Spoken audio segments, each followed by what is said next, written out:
Hello, everyone. Thank you, Daryl, for giving me the opportunity to share my story about cash flow loss. This pandemic took all of us by surprise, and March 2020 was a life-changing event for me. The normal, it just did not, I did not see it that way at the time until family and friends were being furloughed, laid off, terminated from their jobs due to COVID. Little did I know June came around and my organization would have a staff restructuring. I'm laid off for the first time, a year from my starting date at this job. I now had to start filing for unemployment, also something new to me. I asked around, watched the news to see the latest events and how the process worked. But at the time, thousands of people were applying. I felt lucky that my call came through the same day I called. Right away, I started adjusting some of my bills to lower my expenses, like my light bill, set my plan to even out throughout the year, cancel my home warranty that cost me $500 a year. I had enough savings to last me about 6 months, as I always put away money aside from every paycheck. It came handy as my unemployment did not start until 6 weeks later. As you all know, bills do not wait. Right after the shutdown, I had filed my taxes for free at my nearby community tax center. I have been doing them for some years now because I once volunteered as an intake specialist, and when I transitioned from corporate to nonprofit. End of 2020, still no job. 5 months in, and I started to intensify my job search and revise my career goals. I loved what I did as a financial coach, that going back to accounting was my last resort.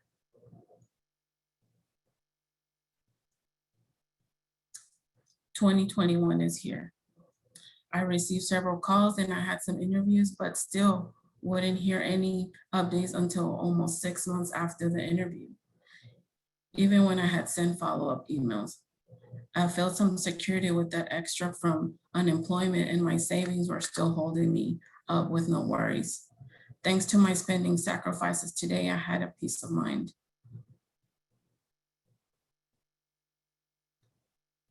This gave me the opportunity to be selective to find the right job because I had saved along the way and I didn't have to pick the first underpaying job because I had no other choice. February 2021, a friend referred me to a part-time tutoring job at Lone Star College here where she works. I took the opportunity and started early February.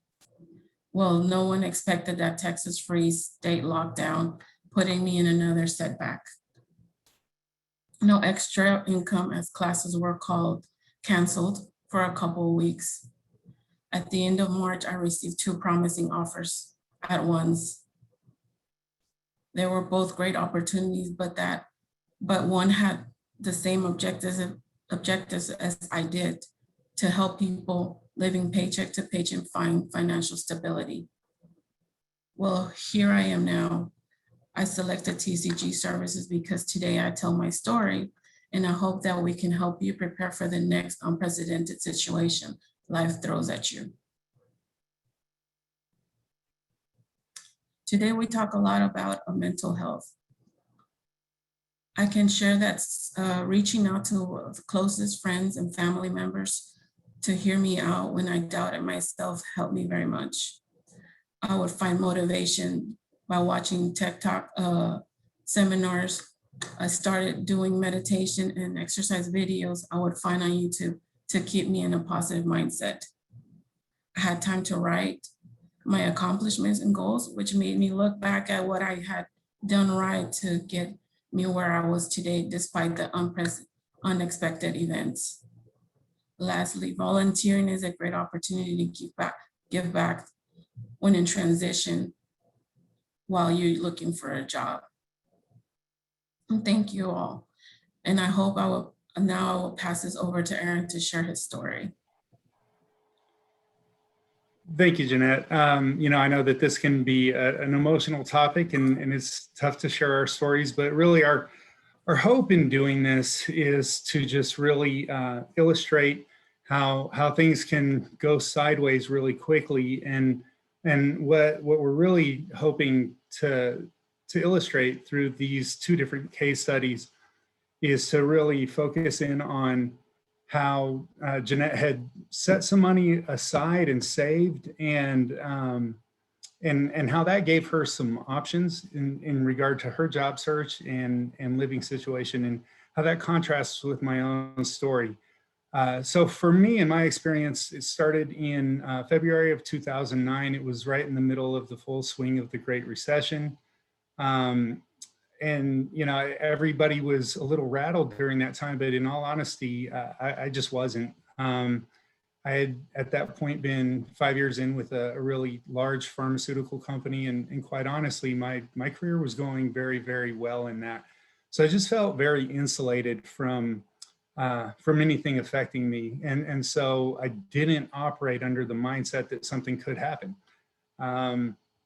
Early in 2009, though, we got pretty much 1 week advance notice to stay home and expect a phone call from our direct supervisor that was going to kind of inform us regarding the future direction of our company.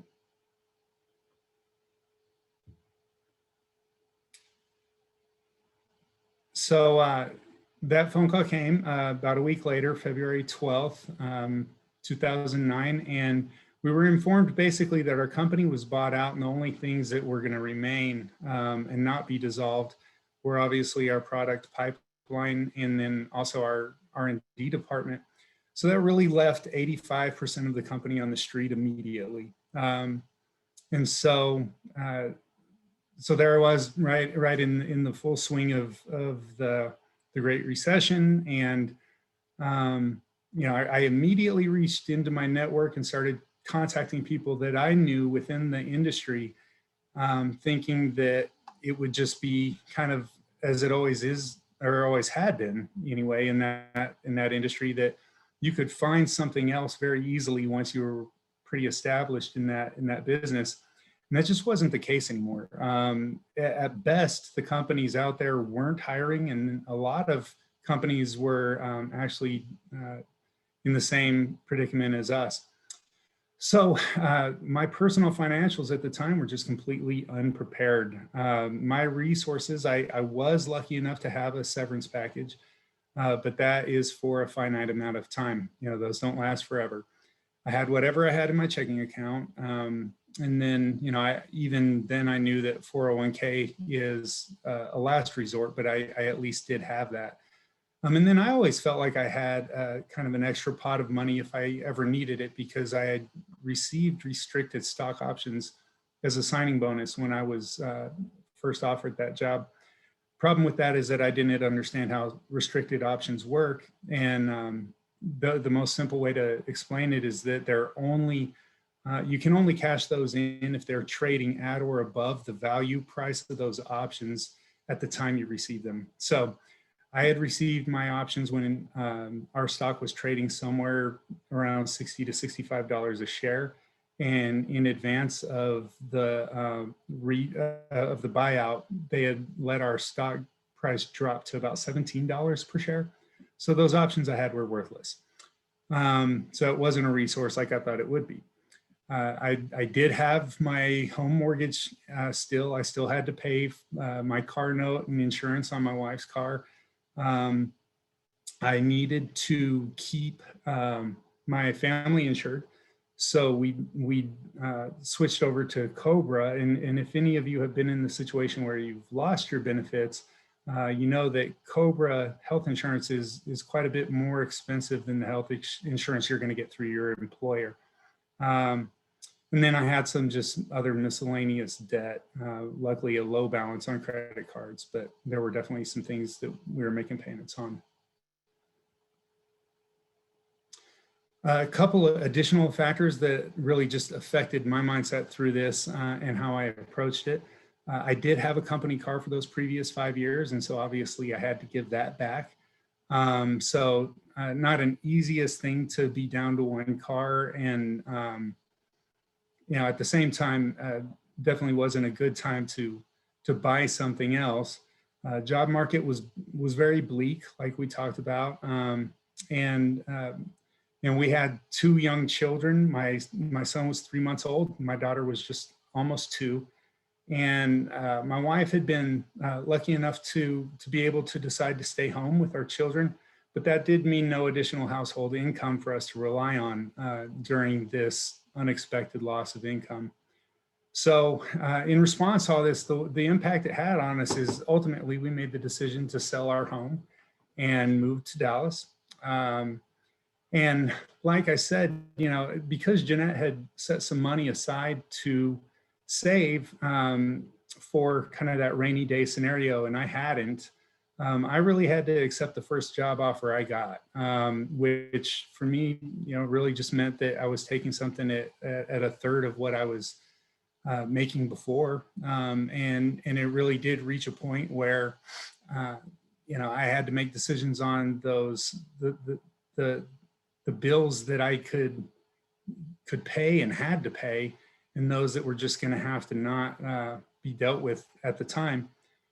Things like DirecTV and things like that. So my credit score was damaged through all of this after having a credit score above 800. And obviously this puts a lot of stress on a family. So we definitely had to navigate that too. Some of the things that I did in recovering, I did make the decision not to buy a car at the time. Felt like that would be the wrong move.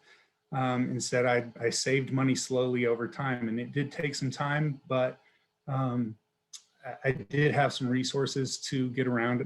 The job I found was downtown, so I was able to take the train every day.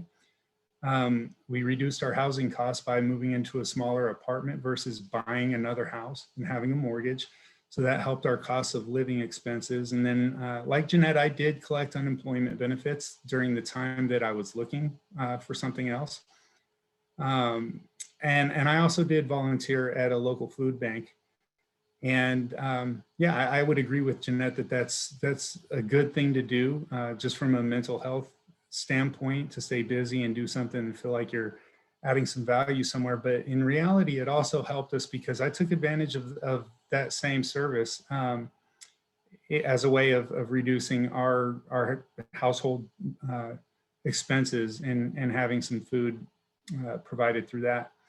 Ultimately, for a short amount of time, I did need to tap into my 401k, and there were definitely some tax implications with that. And then I took advantage of Texas Workforce Commission, and they've got a lot of really great resources to kind of help you retool and retrain to make a change in careers. And obviously, that's what I did. And that's why I'm sitting here talking to you about finances and not medicine. I also got some help on my resume and received a lot of notices for employment opportunities that came through that office. So that's my story. Our purpose in sharing this is just to illustrate some of the things that we went through personally and how we reacted to that.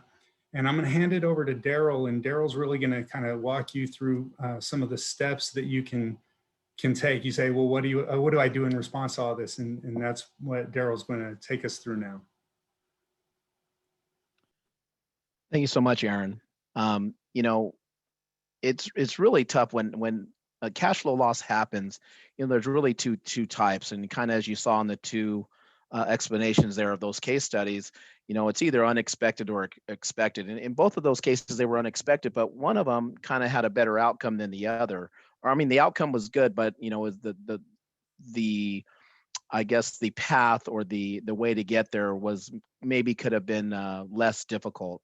So when you have an unexpected cash flow loss, that's usually because you're downsized, you're terminated, or you're laid off, or even furloughed, like we had here during COVID. When you have an expected cash flow loss, this is something that you're planning for. Maybe you're planning on retiring. Maybe you're planning on leaving your job, maybe to stay home with a newborn, or maybe you're relocating to another state and there may be some time that you're not going to be working in the new state. So there's different types that are happening. But whether it's expected or unexpected, the type of cash flow loss really dictates the urgency of your future actions. So when an unexpected cash flow loss happens, you know, you are going to need to identify your new cash flow. And how do you do that? Well, the first thing that you're going to do is you're going to create a budget. You're going to identify, and your budget is what is going to help you create or to identify your new cash flow. And what is cash flow? It's your income that you're bringing in minus the expenses that are going out.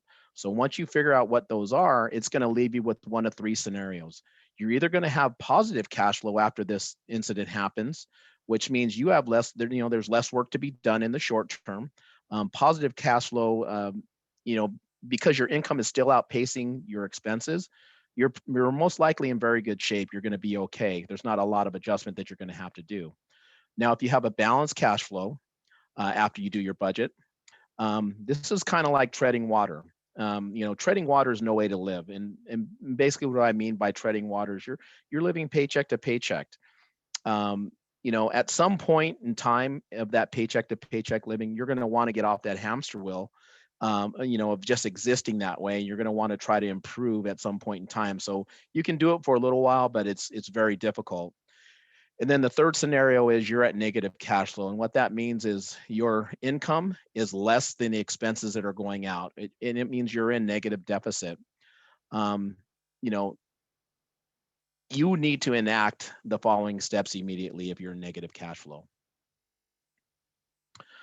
So when these unexpected cash flow loss happens, you have to address your expenses. You need to figure out, what are expenses and what are necessities.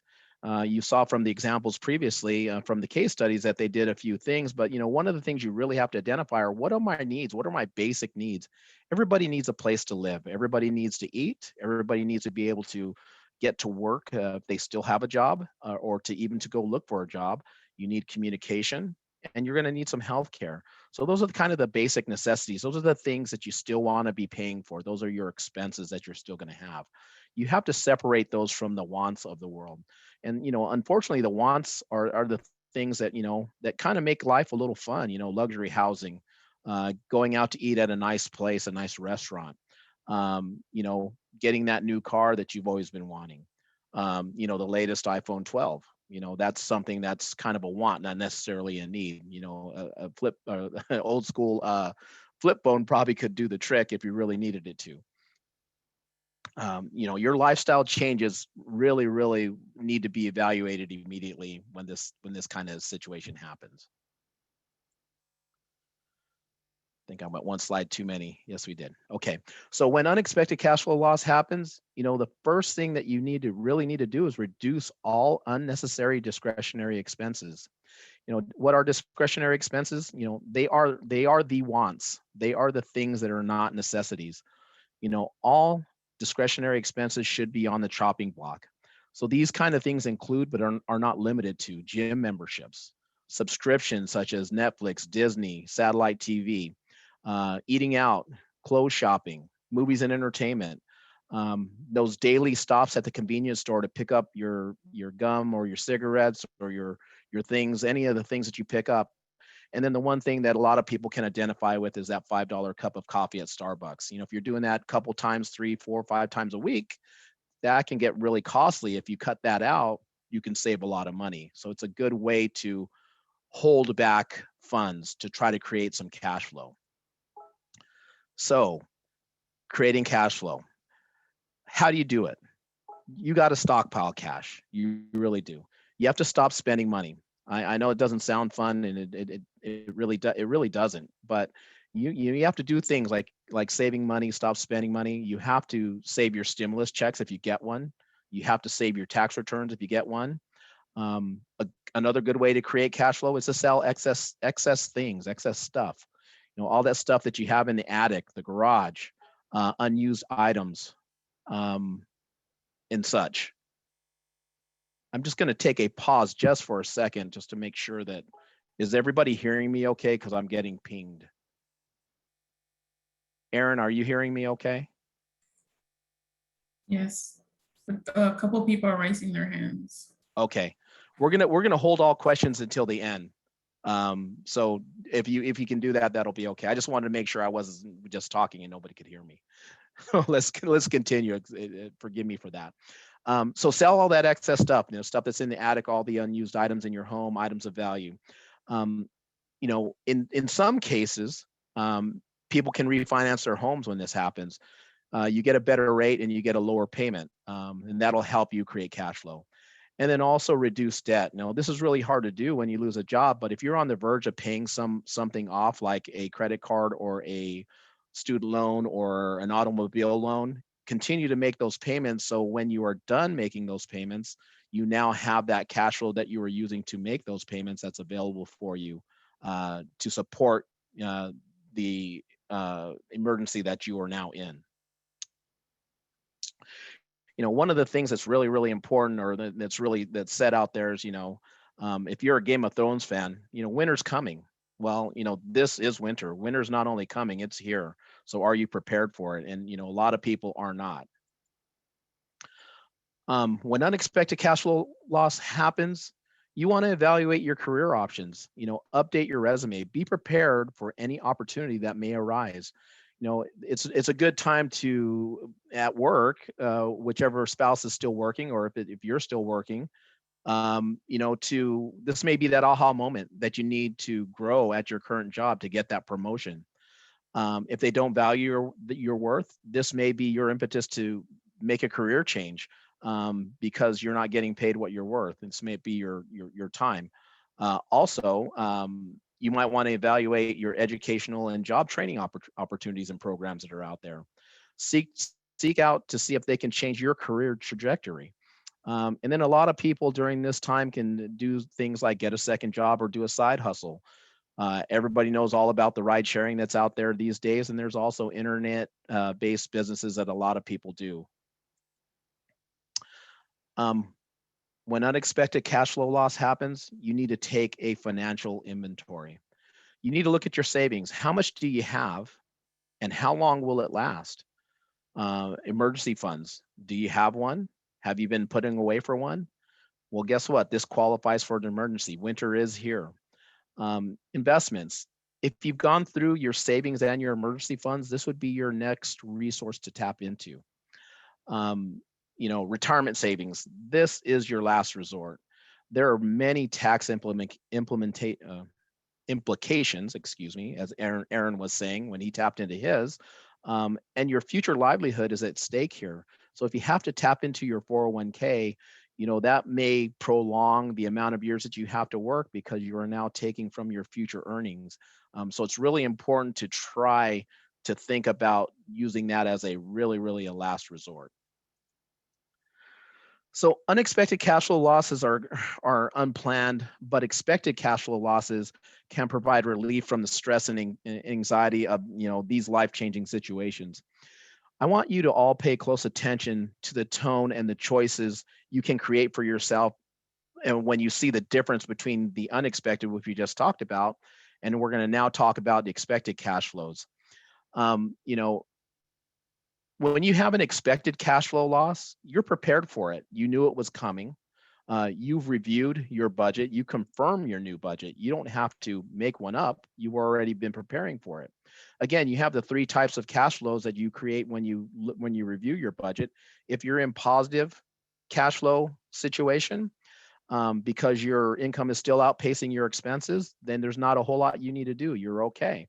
If you're in balanced cash flow situation, my last example was treading water. Well, treading water by choice for short periods of time are acceptable to meet and achieve specific financial and savings goals. So you might do it for a summer, or you might do it for maybe a year, but you don't want to live that way forever. Again, it's really tough to do. If at this point and you have an expected cash flow loss and you're still in a negative cash flow situation, you need to stop and reevaluate. You're not ready to do this because you need to get yourself into that balanced or positive cash flow scenario. You need to take some more time, put aside more money, because you're just not ready to meet these obligations that you're going to have in the future with a lack or a loss of cash flow. So when an expected cash flow loss happens, you confirm your expenses. You have the ability to add in some of the wants. You already have your needs because you planned for that, but maybe you now can go out to eat at some of the better places. Maybe you can get that iPhone now because you plan for it. So these are things that come with, planning. You get some choices. You get to add some of the better things or funner things in life that you have available to you. When unexpected cash flow loss happens, you get to choose which expenses are unnecessary. You're not having to go cold turkey. You're not having to cut out all your gym memberships. Maybe you want to go work out again. Instead of getting rid of all your subscriptions, maybe you say, okay, it's time to get Netflix added in there again, or Amazon Prime. Maybe you start to eat out maybe once a week versus where you used to eat out 3 to 5 times a week. These are all choices you can make when you plan for things. You don't need to go cold turkey. And then you may even be able to get to Starbucks and get that $5 cup of coffee, a couple times during the week, whereas you weren't able to do that before. When an expected cash flow loss happens, you don't need to establish your cash flow. You need to confirm your cash flow. You already stockpiled cash. You stopped spending money.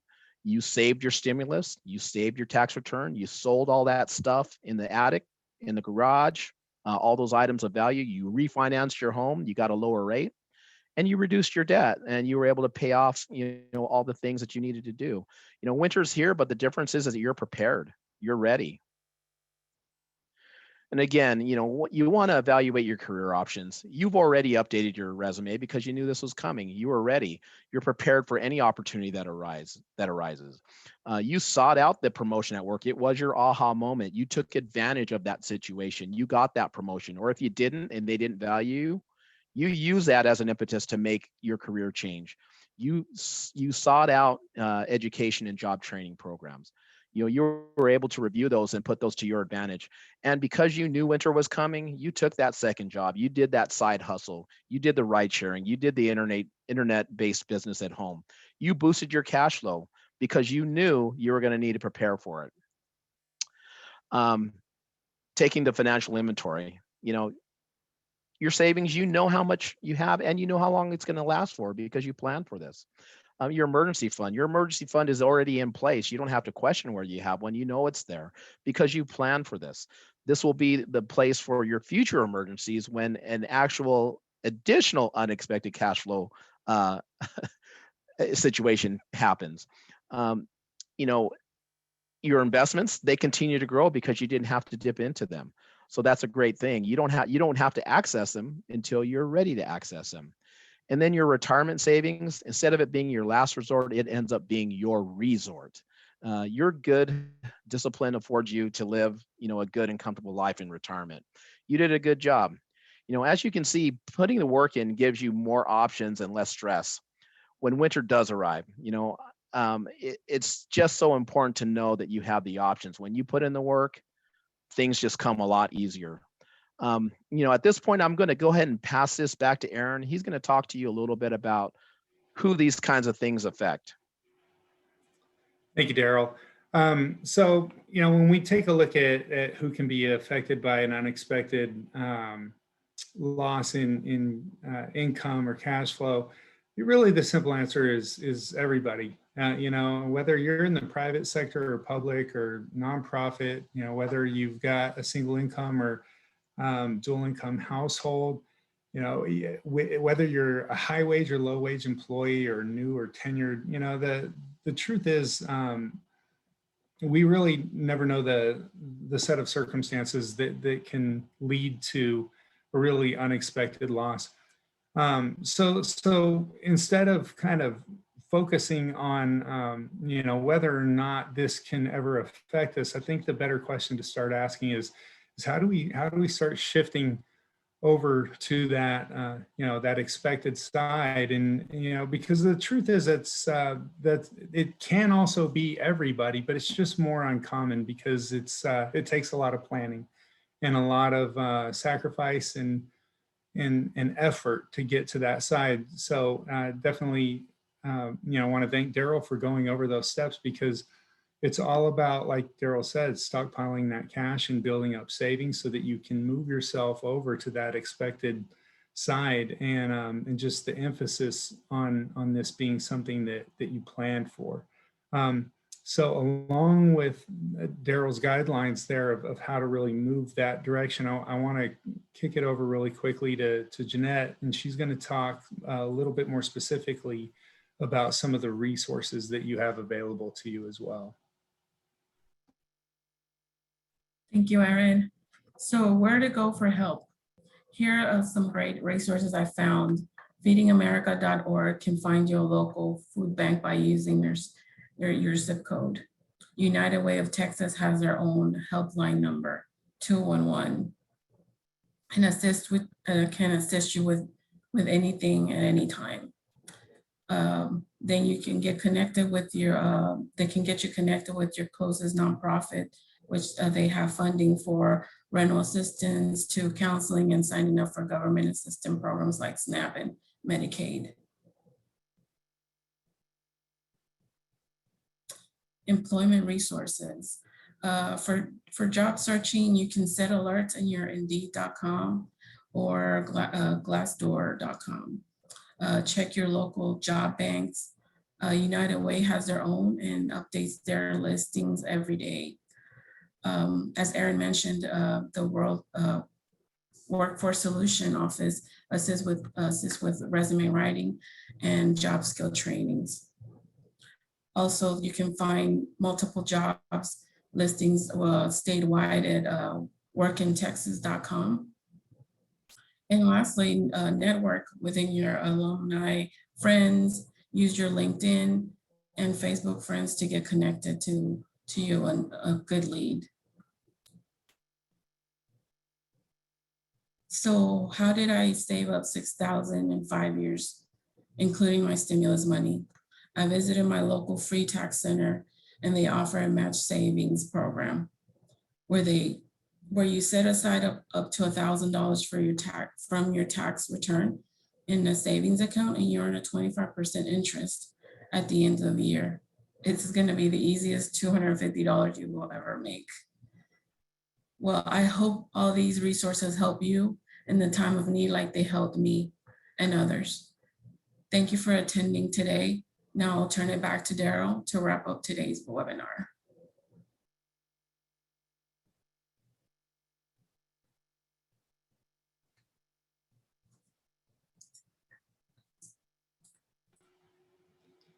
Hey, Daryl, I think we have you on mute. Thank you, Erin. Sorry, I did a boo-boo there. Let me start that over again. As you can see, life comes at you in many ways, whether it's expected or unexpected. Know that you have the resources at hand. You can plan and be prepared, but if something should happen, know that there are resources available for life's unexpected turns. As you can see, you've got your 3 coaches here, all their coaching information. And again, we're gonna put this link out, or this presentation out, to everybody who signed up. So you'll have all of this information. So don't worry if you're not able to get it in this period of time here that we're having.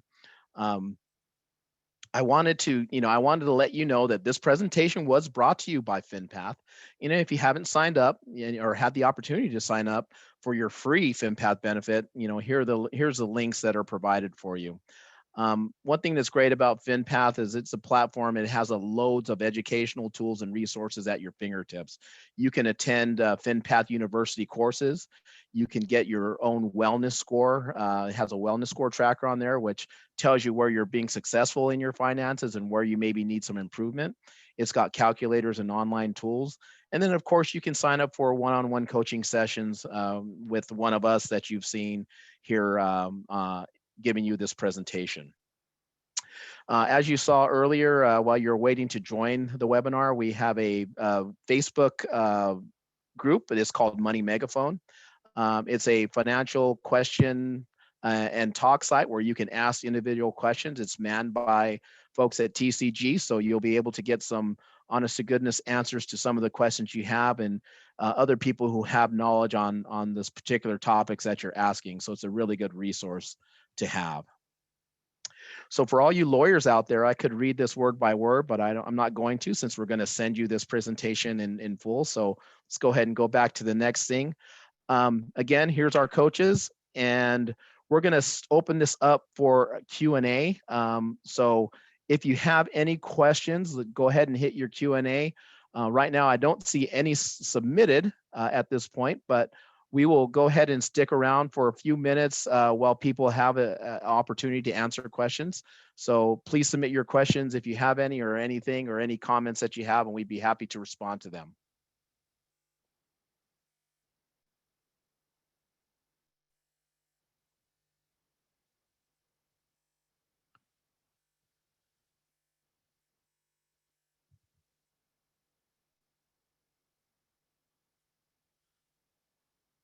I did have somebody that said something in the chat. It was like, it said, I'm from Austin ISD and the webinar link was not available for me to sign up. I got this link from my colleague. Somehow she had the invite. What do I need to do to get credit for attending this? If the person who sent that question, if you're still on, just go ahead and email me with that same question, and I will forward it to the correct person at Austin ISD to make sure that you get credit for this webinar. I'm not sure exactly who that is, but I will find out and get that information to you on that.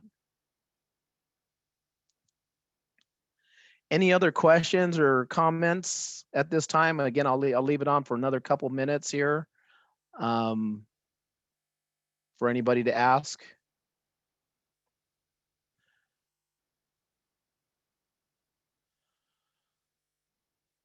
Okay, looks like they're starting to come in. Okay, so we have a question. Some people are reluctant to accept unemployment payments because they think it is a handout. It is not. It is insurance, and we all are paying for it, for the insurance every time we get paid for our work.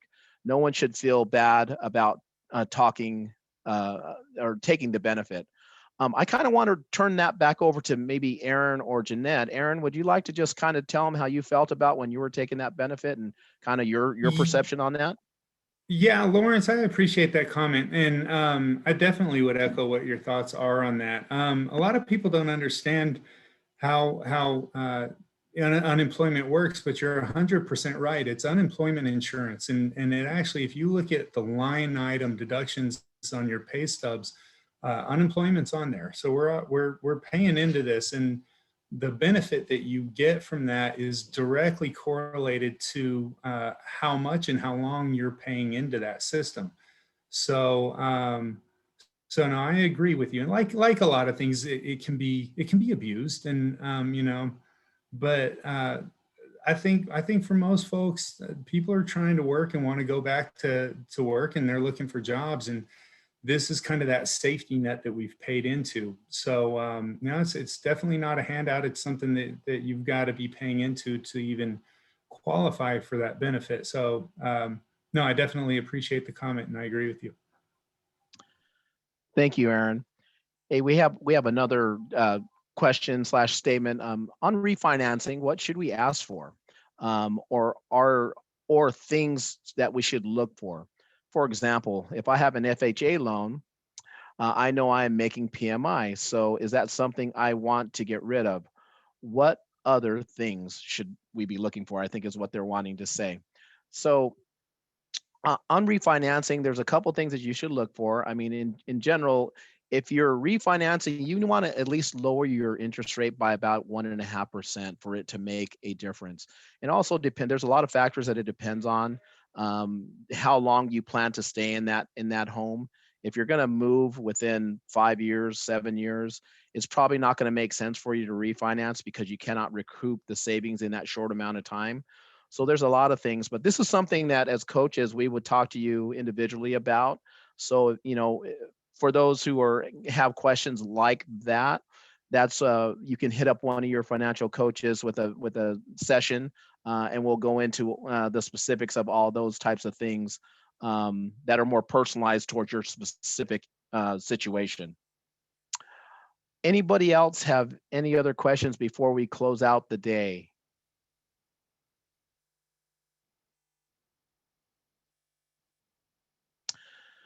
All right. Well, I think I'm going to call it a day. I want to really thank our coaches, Jeanette and Aaron. I appreciate you guys being on here. And then I want to thank everybody who joined and took the time out of their busy day to take the time to listen to our presentation.